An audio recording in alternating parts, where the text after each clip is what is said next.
Do you need film school?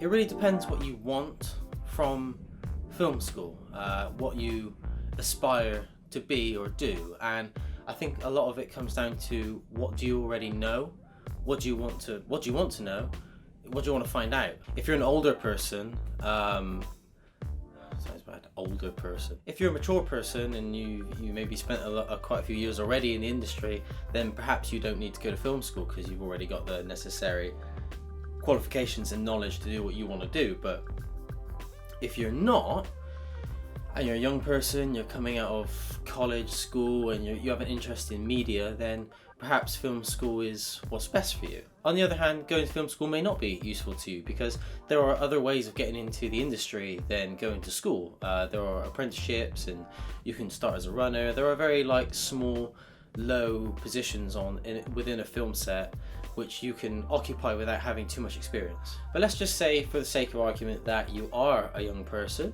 or a mature person and you are thinking about going to film school and you'd like to know a little bit more about it. Well, I will hopefully give you a bit of an insight into my experience with film school, what I learned, how I found it, and how it's benefited me so far. I knew nothing about film. I did creative art subjects at school, I did art, and then moving into my college, I did design technology, photography and graphics, all coursework based, all design based, and I didn't really know what I wanted to do, and I didn't actually try any film until I finished college, and I took a year out and I did a small art course which featured a portion of filmmaking for about 2 or 3 weeks.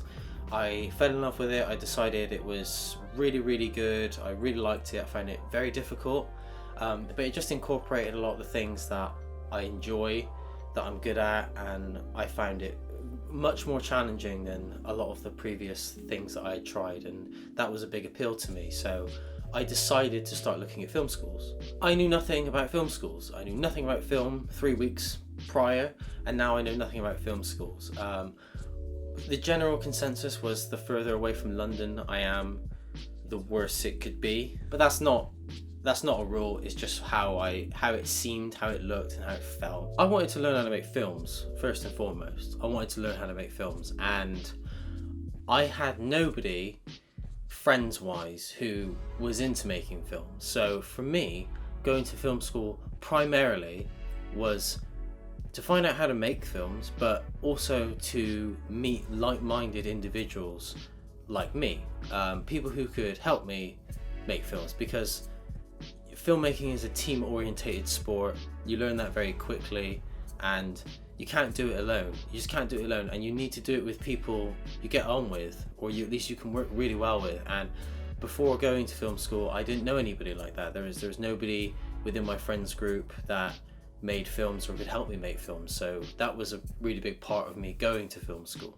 You exist in this bubble where you can just be creative and make films without there being too much risk involved. Where else can you just have piles of high quality kit lying around which you can use anytime you like, pretty much, and be surrounded by 30 to 100 people who are willing to help you for free, and you all live near each other, so you don't have to worry about how long the commute is or how far you're going to go.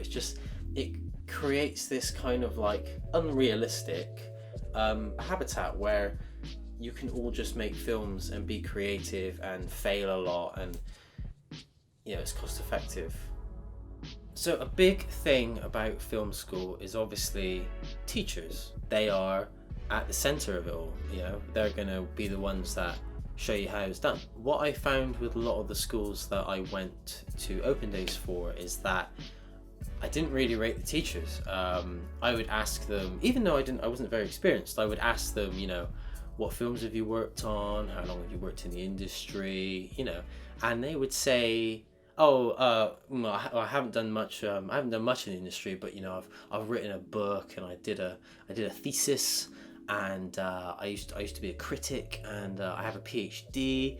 And long story short, a lot of the teachers I spoke to had not made films. They just hadn't been on many sets. So I was sort of thinking, well, hang on, so a person who's never been involved with a professional film is going to teach me how to make films? No. The film school I went to is called Bournemouth Film Production and Cinematography. Not to be confused with the Arts University of Bournemouth. It's Bournemouth University who provide the course. And something I found about my teachers there were they were all pretty much industry professionals, mostly retired or some even like semi-retired, and they had a lot of experience, many years working on really good projects, both full feature films and TV, documentaries, series, commercials. They were very experienced people and they knew exactly what they were talking about. Ask them about it, because if you're just getting a guy who basically went to film school, couldn't get in the industry, so then did a PhD, couldn't get a job, so then became a film school teacher, you're not going to benefit as much, really, are you? You know, you want to know from the people who really know. Okay, so I loved film school. 3 years, I loved it. It seemed to go by very quickly. I mean, everybody says that, it's a real cliche. But for me, I really liked it because I was just, like I said, very open-minded from the start, and I picked my time. So with my film course, it was super practical. It's about 70% practical, 30% theory, whereas I hear a lot of other film courses aren't that way. They're like the opposite. But for my course, it was very practical, very hands-on. I mean, we made maybe like 5 films per year, something like that. So come third year, when it was time for me to make my film, I had been on maybe like 10 shoots, something like that, you know? And we used film cameras, 16mm and 8mm, and we did all sorts of things on my course, because it wasn't a course where that you specialize. It was an overview course. You do editing, you do directing, you do writing, you do producing, you're on the camera, you do grading, you do sound, you do everything. And then in third year, you then have to make your own film. This isn't the same for all schools. In fact, I think most other schools have it so you specialize eventually. So you do first year, which is like an overview, and in second year you specialize. You say, I'm going to be a director, I'm going to be an operator, I'm going to be a producer, I'm going to be a writer. What then happens is, where the courses differ is, at the end of my course, everybody has to make a film, regardless of what you actually want to do, which sounds maybe not as good as the other course, because say you wanted to be an operator, well, you know, you don't want to direct a film, and you certainly don't want to be graded on your ability to direct a film if you want to be an operator. So the other course sounds great, you know, I want to be an operator, and at the end of that course, the whole year comes together to make 3 or 4 films, which means they have a bigger crew, which means that there's a good chance that their films will be of higher quality. Win-win, right? Well, no, not necessarily. What happens if there are 5 of you that want to operate and they're only making 4 films? It means one of you's missing out. Personally, if I had spent 3 years and 30-odd thousand pounds being on a course which at the end of it didn't allow me to actually do what I wanted to do and get the showreel that I needed to move on, I would be pretty pissed. Whereas on my course, as mentioned, it's compulsory. You have to make a film at the end of it, which means everybody comes away with a film. Now, yes, that might not be great if you want to be a producer or an operator or a second AC or a sound recorder, but also on the plus side, you're obliged to work on other people's projects. So that means at the end of the third year, you will work on 4 or 5 films, including the one you did. So even if your film sucked because you didn't want to be a director or a writer, you would at least have 4 other examples of a time where you did what you wanted to do. I'll fuck that all up.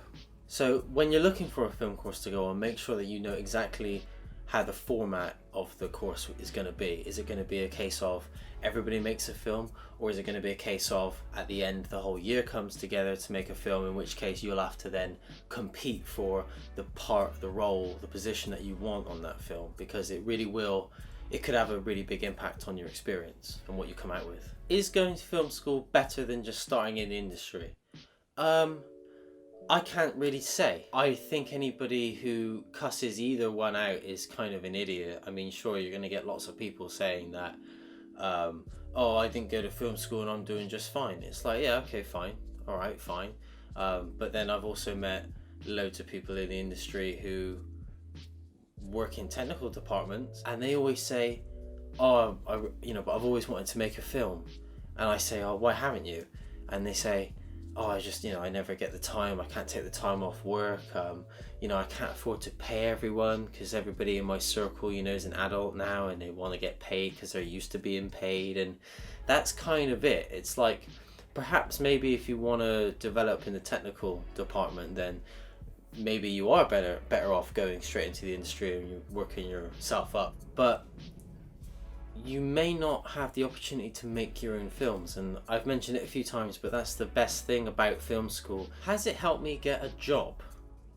Well, no, because I don't have a job. I'm a independent filmmaker. Getting a good grade at film school will not get you a job in the film industry, just period. It's better that your films are good than you look good on paper. I've done some freelancing work. I've done running, I've done assisting jobs, and I've worked in a rental house, and I acquired those jobs based on my experience on my course with certain equipment, and also I sent the places my films, and they obviously understood that I had an interest for filmmaking and that I sort of knew how to do it well enough to be on a small shoot with them. So film school has helped me obviously get jobs in the film industry. I do highly recommend film school, providing that you pick the right one and you trust the teachers, and be sure to check out the work that has been produced by the course and see if you think it's any good, because if it's not and you think you could do better, then look elsewhere. I hope this video has given you a better idea of film school. If you had any questions about what it was like or if it was worth it, I hope maybe I managed to answer a few of those questions in this video. Whatever you decide, it's not necessary. There's no real right way or wrong way of going about it. It's just, what do you need? What do you know? What do you need to know? What aspect of filmmaking do you want to get into, and how do you want to get into it? And film school is certainly a useful way of at least trying a lot of things out in good time, and not having you don't feel like there's a lot of pressure on you to perform quickly like there is with, say, a job. Thank you so much for taking the time to watch this video. I hope it helped. Please like, subscribe, and tell your friends. Please feel free to go on over to our Instagram pages, my page, Adam's page, and the Film Graduates page. We post lots of behind the scenes pictures and stuff that we get up to, and also we'll let you know if any new videos are coming out and stuff like that. So thank you very much.